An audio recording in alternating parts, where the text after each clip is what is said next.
Traders point நண்பர்களுக்கு சிறப்பு வணக்கம். நம்ம டிஸ்க்ளைமர் எடுத்துக்கிறோம். நம்ம செபி ரிஜிஸ்டர் அட்வைசரோ அறிவோ கிடையாது. நம்ம இங்கே பேசக்கூடிய எல்லாமே தகவலாக மாத்திரமே பார்க்கப்பட வேண்டும். இது யாருக்கும் முதலீடு சம்பந்தமாகவோ பங்குகளை வாங்கவோ விற்கவோ நம்ம எந்த ஆலோசனையும் கொடுக்கப்படல. எல்லா தொழிலும் ரிஸ்க் இருக்கும். ரிஸ்க் புரிஞ்சு எச்சரிக்கையோட தொழில் செய்யும்போது எல்லாமே நல்லா இருக்கும். நம்ம ஆதரிக்கிற அனைத்து நல்ல உள்ளங்களுக்கும் நன்றி. வளமுடன் வாழ்க. வணக்கம் நண்பர்களே. லாங் பில்டப் புல்லிஷ் சென்டிமெண்ட்டுக்குள்ளே டேர்ன் ஆன ஸ்டாக்ஸை வந்து நம்ம லிஸ்ட் பண்ணுவோம். இதில் பார்த்தோம் அப்படின்னு சொன்னால் நமக்கு வந்து 62 ஸ்டாக்கு வந்து லிஸ்ட் ஆச்சு, ஃபில்டர் ஆச்சு. அதில் நம்மளுடைய க்ரைட்டீரியா பேஸ் பண்ணி நான் ஃபில்டர் பண்ணதில் நமக்கு 6 கிடச்சிருக்கு. 6ஐயும் நம்ம பார்ப்போம். சில இது வந்து ட்ரெண்டு சேஞ்ச் ஆகிருக்கலாம், நம்ம கொஞ்சம் லேட்டாக பார்க்குறோம்னு வச்சுக்கலாம். ட்ரெண்டு சேஞ்ச் ஆகிருக்கலாம். இருந்தாலும் நம்ம எல்லாத்தையும் இப்போ நமக்கு கிடைச்சதை நம்ம பார்ப்போம். இதில் நமக்கு என்னென்னலாம் வாய்ப்பு கிடைக்குதோ அதை நம்ம யூட்டிலைஸ் பண்ணிக்கலாம். ஆரம்பத்திலே சொல்லிடுறேன், தயவு செஞ்சு அந்த எஃப்என்டோக்காக நம்ம இதை சஜஷன் பண்ணலை, இன்ட்ராடேக்காக சஜஷன் பண்ணலை. அதே மாதிரி இதுக்கும் நம்ம மார்ஜின் ட்ரேடுக்கு நம்ம சஜஷன் பண்ணலை. இது வந்து சப்போஸ் வாங்கி போட்டிருந்தாங்கன்னா இதில் ஒரு சேஞ்சஸ் கிடைக்குதே அப்படிங்கிற ஒரு அவேர்னஸ் லெவலுக்காக மாத்திரம்தான் இதை நம்ம பண்ணுறோம். இப்போ நம்ம வந்து ஸ்டாக்ஸை வந்து என்னென்ன ஸ்டாக்ஸ் இருக்குன்னு லிஸ்ட் பண்ணிக்கலாம். ஸ்ரீராம் ஃபினான்ஸ் வந்திருக்கு, அரவிந்தோ ஃபார்மா வந்திருக்கு, அப்லோ டயர்ஸ் வந்திருக்கு, Vedanta, MM finance, IOCL Indian oil corporation, இதெல்லாம் நமக்கு வந்திருக்கு. இது ஒன்று ஒன்றா நம்ம பார்க்கலாம். நான் இதே ஆர்டரில் பார்க்கல. நம்ம வந்து ஃபஸ்ட்டு ஐஓசிஎல் பார்க்கலாம். ஐஓசிஎலுக்கு நம்ம வந்து குவார்ட்டர்லி ரிசல்ட் இப்போ தான் நம்ம போட்டோம். குவார்ட்டர்லி ரிசல்ட்டில் இருக்கக்கூடிய லெவல்ஸ் வேறு. இதில் வந்து இதெல்லாம் ஒரு ஷார்ட் டேர்மாக கிடைக்கக்கூடியது. இது அப்படியே குவார்ட்டர்லி ரிசல்ட்டுக்கு எக்ஸ்பேண்ட் ஆகலாம், அது வேறு பிரச்சனை. பட் இது ஷார்ட் டேர்மாக கிடைக்கக்கூடியது. இப்போ நம்ம வந்து இந்த மாதிரியான சூழலுக்கு வந்து 1 ஹவருக்கோ 15 மினிட்ஸுக்கோ டைம் ஃப்ரேமில் நம்ம பார்க்குறது சரியாக இருக்கும். 1 டே டைம் ஃப்ரேமில் டவுன் ட்ரெண்டில் தான் இருக்கும். அதை நம்ம பார்த்துக்கலாம். ஏன் நம்ம அதை பார்க்கணும் அப்படின்னு சொன்னால், 1 டே டைம் ஃப்ரேமில் டவுன் ட்ரெண்டில் தான் இருக்குது. ஏன் இதை நம்ம பார்க்குறோம் அப்படின்னு சொன்னோம்னாக்க, டவுன் ட்ரெண்டில் நமக்கு வந்து ஒரு புல்லிஷ் ட்ரெண்டுக்கு சேஞ்ச் ஆகிருக்கு அப்படின்னு சொன்னால், எய்தர் அது பிரேக் அவுட்லேயோ இல்லாட்டி R1ஓடையோ ரிவர்ஸ் ஆகிறதுக்கான சான்சஸ் வந்து நிறைய இருக்குது. அதனால முதல்ல நம்ம இதில் ட்ரெண்டை நல்லா வாட்ச் பண்ணிக்கணும். இது டவுன் ட்ரெண்டில் தான் இருக்குது. ஈவன் வந்து அது சைடுவேஸ் கூட போகலை. அதனால நம்ம ஃபஸ்ட்டு ப்ரிஃபரன்ஸ் எப்போதுமே பிரேக் பாயிண்ட்டோட ரிட்டர்ன் ஆகுதான்னு நம்ம பார்க்கணும். பிரேக் பாயிண்ட்டை உடச்சிச்சுன்னா R1ல் ஹை அலர்ட் ஆகிக்கணும். ஏன்னா நிறைய சான்ஸு R1ஓடைய ரிட்டர்ன் ஆகிறதுக்காக தான் வாய்ப்புகள் இருக்கும். அது என்ன அப்படின்னு சொன்னாக்க, நம்ம வந்து lower high higher low, lower high higher low, அந்த கான்செப்ட் தான். R1ஓட இது போச்சுன்னா லோயர் ஹை அப்படியே போயிட்டு இந்த இடத்துல திரும்பி வர்றதுக்கு தான் சான்சஸ் இருக்குது. இதை பிரேக் அவுட் பண்ணி போகுமாங்கிறது நமக்கு தெரியாது. காரணம் இது வந்து டவுன் ட்ரெண்டில் இருக்குது. அதுக்கப்புறமா நம்ம வந்து ட்ரெண்டை வாட்ச் பண்ணிக்கும் போது தான் நம்ம எல்லாத்தையும் பார்க்கணும். ஸோ இப்போ இந்த வகையில் பார்த்தோம். ஐஓசிஎலுக்கு வந்து பார்த்தோம்னாக்க ட்ரெண்ட் வந்து இந்த இடத்துல அதுக்கு முன்னாடி நாள் ரெட்டில் இருக்குது. அதுக்கு அடுத்த நாள் வந்து ப்ரீவியஸ் டேவோட கேண்டலோட க்ளோஸ் ப்ரைஸ் வந்து இன்க்ரீஸ் ஆகிருக்கு, கொஞ்சம் க்ரீன் ஆகியிருக்கு. அப்படி வரும்போது இது பிரேக் பாயிண்ட்டு வந்து 134. இதை உடச்சி ஒரு கேண்டில் புல்லிஷ் கேண்டில் ஃபார்ம் ஆனாங்கன்னா R1 ஆன 137 to 139க்கு சான்சஸ் இருக்குது. இல்லை இது கொஞ்சம் இன்னும் கொஞ்சம் மேலே ஏறுவோன்னு ஃபாலோ பண்ணுறான்னா R2 146 to 150, R3 155, R4 160. எவ்வளோ தூரம் ஏற போகிறான்னு நமக்கு தெரியாது. பட் டவுன் ட்ரெண்டில் இருக்குன்னா R1 அப்படிங்கிறது பிரேக் பாயிண்ட் அண்ட் R1 அப்படிங்கிறதுல ரொம்ப கேர்ஃபுல்லாக இருக்கணும். ட்ரெண்ட் ரிவர்சல் ஆகுது அப்படின்னு சொன்னாக்க நம்ம கேர்ஃபுல்லாக க்ளோஸ் பண்ணிட்டு வரணும். ஏன்னா அடுத்தது வந்து பார்த்தோம்னாக்க சைடுவேஸ் போகாமல் ப்ரீவியஸ் லோவை அடிக்கிறான்னு வச்சுக்கோங்க. அதாவது ப்ரீவியஸ் சைக்கிளோட இந்த லோவை அடிக்கிறான் அப்படின்னு சொன்னால் S1 122, S2 118, அதுக்கும் கீழே வந்தாலும் ஆச்சரியப்படுறதுக்கு இல்லை. நம்ம குவார்ட்டர்லி ரிசல்ட் வேறு, இது வந்து நம்ம ஷார்ட் டேர்மில் நம்ம பார்க்கக்கூடிய ரிசல்ட்டு. இது அப்படியே அப் ட்ரெண்டுக்கு மாறுச்சு அப்படின்னு சொன்னால் குவார்ட்டர்லி ரிசல்ட்டுக்குள்ளானதை பார்க்கும். இப்போ அடுத்த ஸ்டாக் வந்து நம்ம ஸ்ரீராம் பார்க்கலாம். ஸ்ரீராமில் வந்து பிரேக் அவுட் பாயிண்ட்டு 2890. இப்போ நம்ம இதை வந்து 1 டேல பார்ப்போம். டவுன் ட்ரெண்டில் இருக்கா, சைட்வேஸில் இருக்கா, என்ன டவுன் ட்ரெண்டில் தான் இருக்குது. கிளியராக டவுன் ட்ரெண்டில் தான் இருக்குது. ஸோ இப்போ இந்த இடத்துல வந்து ஒரு சின்னமாக டவுன் ட்ரெண்டில் ஒரு கரெக்ஷன். ஏன்னா இதெல்லாம் வந்து கரெக்டிவ் ட்ரெண்டில் நம்ம என்ன ஸ்கோர் பண்ணுறோங்கிறது தான். அப்படி வரும்போது கரெக்டிவ் ட்ரெண்ட் வந்து பிரேக் பாயிண்ட்டோடைய ட்ரெண்ட் ரிவர்சல் ஆகலாம், இல்லாட்டி R1ஓடைய ரிவர்ஸ் ஆகலாம். ஏன்னா நம்ம டவுன் ட்ரெண்டில் இருக்குன்னா நம்ம R1 பிரேக் பாயிண்ட் அண்ட் R1க்கு தான் ஃபஸ்ட்டு ப்ரிஃபரன்ஸ் கொடுத்துடணும். கேர்ஃபுல்லாக இருந்துக்கிறோம். ஏன்னா அதை தாண்டி போகுமாங்கிறதுக்கு நமக்கு டவுட்டு. ஸோ இப்போ எனிவே பிரேக் பாயிண்ட்டு 2890. R1உடைய ஜோனாக்கு lower limit and higher limit, அதாவது lower point and higher point 2980 3036 R1 zone. சரி, இதை உடச்சி மேலே போச்சுன்னா R2 ஜோன் ஆன 3171லேருந்து 3345க்கான 45ன்னு காட்டுது. ஸோ இப்போ இங்கே வந்து பிரேக் அவுட் பாயிண்ட் வந்து 2890. R1 வந்து பார்த்தோம்னாக்க ஜோன் ரெண்டு வேல்யூ இருக்குது, லோயர் அண்ட் ஹையர். 2980லேருந்து 3036க்கான இருக்குது. R2 ஜோன் பார்த்தோம்னா 3171லேருந்து 3345. இப்போ இது நம்ம பார்க்குறோம். இது எந்த இடத்துல வருதுன்னு பார்ப்போம்.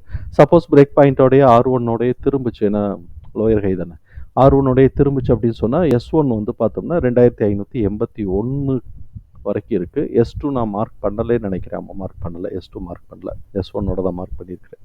ஸோ இப்போ இந்த இடத்துல இது இருக்குது. இதோடைய இவன் வந்து எப்படி ட்ரெண்டு லீட் எடுக்கிறான்னு பார்ப்போம்.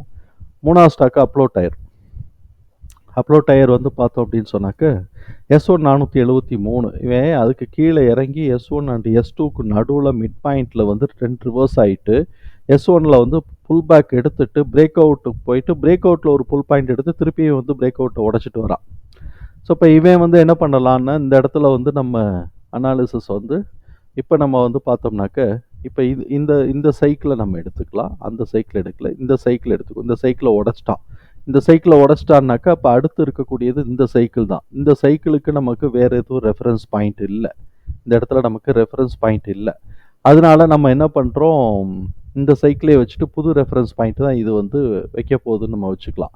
அப்படி வந்துச்சு, பிரேக் அவுட்டை உடச்சிருக்கிறா. இவன் வந்து எங்கெங்கெல்லாம் இப்போ நம்ம இந்த மாதிரி ரெஃபரன்ஸ் பாயிண்ட் இல்லை அப்படின்னு சொன்னாக்க நம்ம பிவோட் பாயிண்ட் எடுத்துக்கலாம்.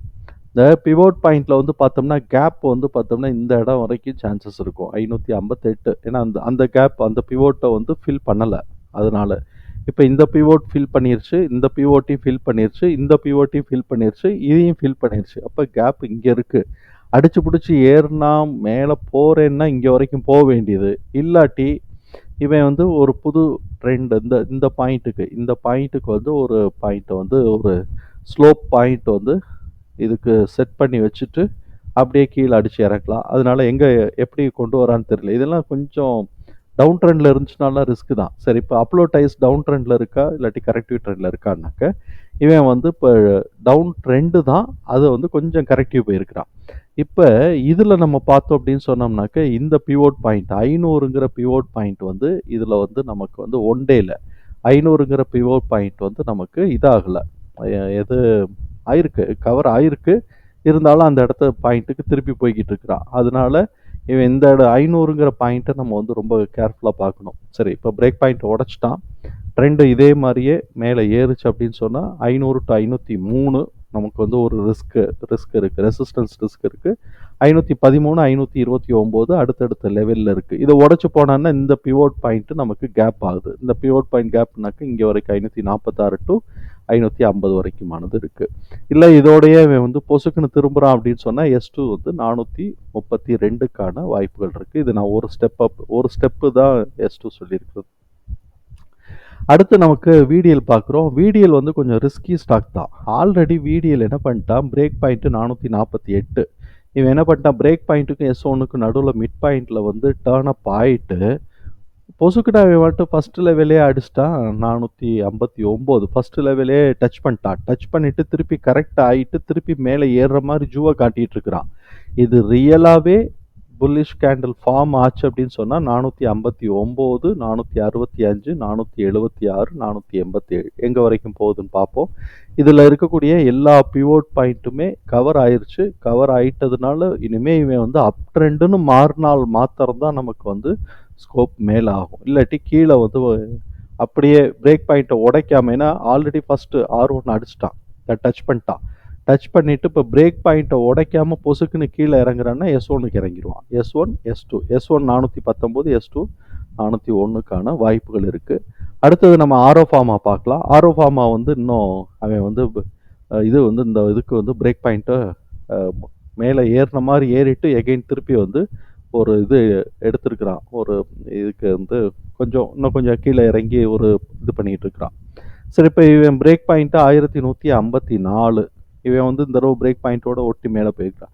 இதில் பார்த்தோம்னா இந்த பிவோட் பாயிண்ட் கவர் ஆகலை. அப்போ இந்த பிவோட் மேலே ஏறினான்னா இந்த பிவோட் பாயிண்ட்டை உடைச்சான்னா இந்த பிவோட் பாயிண்ட் வர்றதுக்கான வாய்ப்புகள் இருக்குது. நமக்கு கால்குலேஷனில் இந்த பிவோட் பாயிண்ட்டுன்னு வரல. இவன் வந்து இந்த இதுதான் நமக்கு வந்திருக்கு. இப்போ ஒன் டேல பார்ப்போம். இது 1 ஹவர்லேயே டவுன் ட்ரெண்டில் தான் இருக்குது. ஒன் டேல மாத்திரம் அப் ட்ரெண்ட் இருக்கு, ஒன்றும் ட்ரெயின் ஆகிருக்க போகிறதில்ல. இது டவுன் ட்ரெண்டில் தான் இருக்குது. இதை இப்படியே வச்சுருக்க அடுத்த ரெட் கேண்டில் ஃபார்ம் ஆனானாக்க S1 வரைக்கும் வர்றதுக்கு வாய்ப்பு இருக்குது. S1 வரைக்கும் வாய்ப்பு இருக்குது. இல்லாட்டி இந்த இடத்துல டபுள் பாட்டம் எடுக்கிறானாங்கிறத நம்ம பார்ப்போம். டபுள் பாட்டம் எடுக்கிறான்னா இந்த சைடு எங்கேயாவது இந்த 2 பிவோட் பாயிண்ட்டுக்குள்ளே எங்கேயாவது ஒரு இடத்துல டபுள் பாட்டத்துக்கான வாய்ப்புகள் இருக்கும். இவன் இப்படியே மேலே ஏறுறான் அப்படின்னு சொன்னோம்னாக்க பிரேக் பாயிண்ட்டு 1254. அதை உடச்சி போனோம்னா R1 1278லேருந்து 1293. ஸோ இப்போ இவன் எங்கே போக போகிறான்னு பார்ப்போம். லோயர் ஹை இப்போ எடுக்கிறான்னு பார்ப்போம். அதை உடச்சி அவன் மேலே போனான்னா நம்ம வந்து 1 ஹவர் டைம் ஃப்ரேமில் இந்த 1345ங்கிற லெவலை வந்து நம்ம மார்க் பண்ணோம். ஏன்னா அந்த இடம் கவர் ஆகலைங்கிறதுக்காக. அதனால் அதுக்கான வாய்ப்புகள் இருக்கான்னு பார்க்கலாம். அதை உடச்சி இவன் போனான் அப்படின்னு சொன்னோம்னாக்கா 1379. அப்புறம் பார்த்தோம்னா இந்த பிவோட் பாயிண்ட்டு 1420. அதுக்கு மேலே போச்சுன்னா 1456. இதுக்கான வாய்ப்புகள் ரொம்ப கம்மி தான். R1ஓடையோ R2ஓடையோ கூட R1 உடச்சி மேலே போனோன்னா R2 ரேஞ்சுக்கு வந்து இந்த ஏரியா இருக்குது. இந்த இது 1345 டு 1379க்கான வாய்ப்புகள் இருக்குது. இல்லை அப்படியே வந்து டவுன் ட்ரெண்ட் ப்ரெசஸ்ட் ஆனா அப்படின்னு சொன்னால் இதோடைய மிட் பாயிண்ட்டு நமக்கு இங்கே 1180 கிட்டக்க வருது. ஏன்னா S1 வந்து 1091 அப்படிங்கிற லெவலுக்கு எங்கே வரைக்கும் ட்ரேட் ஆகுறாங்கிறத பார்த்துக்கலாம். இது ஒரு அவேர்னஸ் தான். கொஞ்சம் லாங் புல்டப் வந்து ஃபார்ம் ஆகிருக்கு அப்படிங்கிற இடத்த நம்ம புரிஞ்சுக்கிறதுக்கு தான். ஆனால் நம்ம கன்ஃபர்மேஷன்ஸ் எல்லாமே நம்மளோட என்ன மெத்தடில் நம்ம ட்ரெயின் ஆகிருக்குமோ, ட்ரேடிங் நமக்குன்னு ஒரு மெத்தட் வச்சுருப்போம் இல்லைங்களா, அதில் நம்ம கன்ஃபார்ம் பண்ணாமல் என்ட்ரி எடுக்கக்கூடாது. அடுத்தது எம்எம் ஃபினான்ஸும் வந்து அதே மாதிரி தான் 2 அட்டம்ப்ட் பிரேக் பாயிண்ட்டோட வந்திருக்கிறான். இப்போ ஒன் டேயில் நம்ம பார்த்துருவோம். ஒன் டேயில் வந்து டவுன் ட்ரெண்டில் தான் இருக்கிறா. பக்காவன்னா டவுன் ட்ரெண்டில் தான் இருக்கிறா. S1 நெருக்கி வந்துட்டான். இது இந்த அதில் இருக்கக்கூடிய மிட் பாயிண்ட்டையும் கடந்து வந்திருக்கிறான். ஒன் டே டைம் ஃப்ரேமில் S1 இப்போ பிரேக் பாயிண்ட்டை ஒட்டி திருப்பி போகிறான். இப்போ நம்ம 1 ஹவரில் பார்த்தோம்னா இந்த பிரேக் பாயிண்ட்டை வந்து பிரேக் பண்ணுறதுக்காக எடுக்கக்கூடிய அட்டம்ப்ட் வந்து செகண்ட் அட்டம்ப்ட் இது. அப்போ இது திருப்பி வந்து பார்த்தோம்னாக்க டவுன் ட்ரெண்டுக்கு லீட் ஆக போதா, இல்லாட்டி இது வந்து ஒரு கரெக்ஷன் போட்டுட்டு என்னால் உடைக்க முடியலன்ட்டு ஒரு கரெக்டிவ் ட்ரெண்ட் எடுத்துகிட்டு திருப்பி முட்டி மோத போகிறாங்களா அப்படிங்கிறத நம்ம பொறுக்கணும். இப்போ பிரேக் பாயிண்ட்டுடைய லெவலில் 264லேருந்து 266 போனான்னா நம்ம ஃபஸ்ட்டு ரிஸ்க் எடுக்கிறது வந்து பார்த்தோம்னா R1ஓட தான் எடுக்கணும். ஏன்னா இன்னும் டவுன் ட்ரெண்டில் தான் இருக்கிற R1 பார்த்தோம்னா 271லேருந்து 275. அது அப்படியே கொஞ்சம் மேலே போகிறான் அப்படின்னு சொன்னோம்னாக்க நமக்கு இந்த பாயிண்ட்டை உடைக்கிறான் அப்படின்னு சொன்னால் இது இந்த பிவோட் பாயிண்ட்டான 276 உடைச்சான்னாக்க R2 போடணுது. R2 வந்து பார்த்தோம்னாக்க 280லேருந்து 290. 280லேருந்து 290. இது வந்து பார்த்தோம்னா எம்எம் ஃபினான்ஸுக்கு ஆல்மோஸ்ட் வந்து 6 இதையும் நம்ம பார்த்துட்டோம். சப்போஸ் இவன் வந்து கீழே அப்படியே டவுன் ட்ரெண்ட் லீட் எடுக்கிறேன்னு இது ஒரு சைடு வேஸ் மாதிரி போயிட்டு பிரேக் ஒன்று டபுள் டாப்பாக இது கன்சிடர் பண்ணான்னா டபக்குன்னு S1 வரைக்கும் வந்துடுவான். S1 வரைக்கும் வந்தாலும் இப்போ இந்த அப்போ பிரேக் பாயிண்ட்லேருந்து எல்லாமே கொஞ்சம் ஆல்ட்ரு ஆகும். இவன் கீழே இந்த லோக்கு தான் நம்ம பிரேக் பாயிண்ட் இது போட்டிருக்கோம். S1க்கு வந்துட்டான்னா பிரேக் பாயிண்ட் எல்லாமே ஆல்ட்ரு ஆகும். அப்போதைக்கு நம்ம வந்து S1 அடித்தான்னா அப்போதைக்கு நம்ம வந்து ரீகரெக்ட் பண்ணிக்கலாம். அது திருப்பி வந்து புல்லிஷ் டர்ன் ஆகட்டும், அப்போ ரீகரெக்ட் பண்ணிக்கலாம். அந்த சேஞ்சஸை வந்து அப்டேட் பண்ணிக்கலாம். ஸோ இப்போ வரைக்கும் பார்த்தோம் அப்படின்னு சொன்னாக்க இவன் வந்து செகண்ட் அட்டம்ப்ட் பிரேக் பாயிண்ட் பண்ணுறதுக்கு உடைக்கிறதுக்கு பார்க்குறான். செகண்ட் அட்டம்ப்ட் சக்ஸஸ்ஃபுல் ஆகுதான்னாக்க அன்னைக்கு தேதிக்கு ஆகலை. இப்போ நாளைக்கு இந்த லாஸ்ட் வீக் பார்த்தோம்னா இப்போ டிசம்பருடைய லாஸ்ட் வீக்கில் இருக்கிறோம். அதையும் நான் ஆரம்பத்திலே சொல்ல விட்டு போச்சு. டிசம்பருடைய லாஸ்ட் வீக் மந்த்லி எக்ஸ்பைரி காலகட்டங்களில் இருக்கிறோம். அதனால இதெல்லாம் ஹை வாலட்டாலிட்டியில் எல்லா ஸ்டாக்குமே ஹை வாலட்டாலிட்டியில் இருக்கிறதுக்கான வாய்ப்புகள் இருக்குது.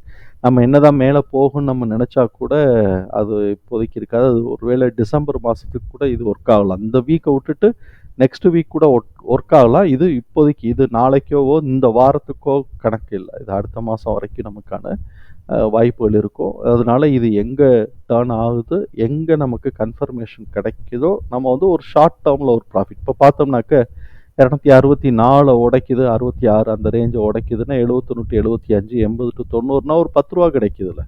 ஒரு 10 ரூபா 5 ரூபா 10 ரூபா அந்த ரேஞ்சில் நமக்கு கிடைக்குதுங்கிறது தான். இது மாதிரி ஒரு சின்ன சின்ன ஒரு சின்ன சின்ன ஒரு சக்ஸஸ்ஃபுல் பட்டணம் ஏதோ ஒரு டீச்சர் அது ஆகுமே அப்படிங்கிறதுக்காக தான். சப்போஸ் இவனை வந்து இதை டபுள் டாப்பாக கொண்டு வந்துட்டு இதுக்கு மேலே என்னால் உடைக்க முடியலன்னா S1 கீழே S2 வந்தாலும் ஆச்சரியப்படுறதுக்குள்ள S2 நான் மார்க் பண்ணல. S1 249. தகவல் நமக்கு பயனுள்ளதாக இருக்கும் நம்புறேன். தகவல் பயனுள்ளதாக இருந்ததுன்னா சங்கருக்கு ரொம்ப சந்தோஷம். நம்மளை ஆதரிக்கிற அனைத்து நல்ல உள்ளங்களுக்கும் நன்றி. வளமுடன் வாழ்க. நன்றி நண்பர்களே.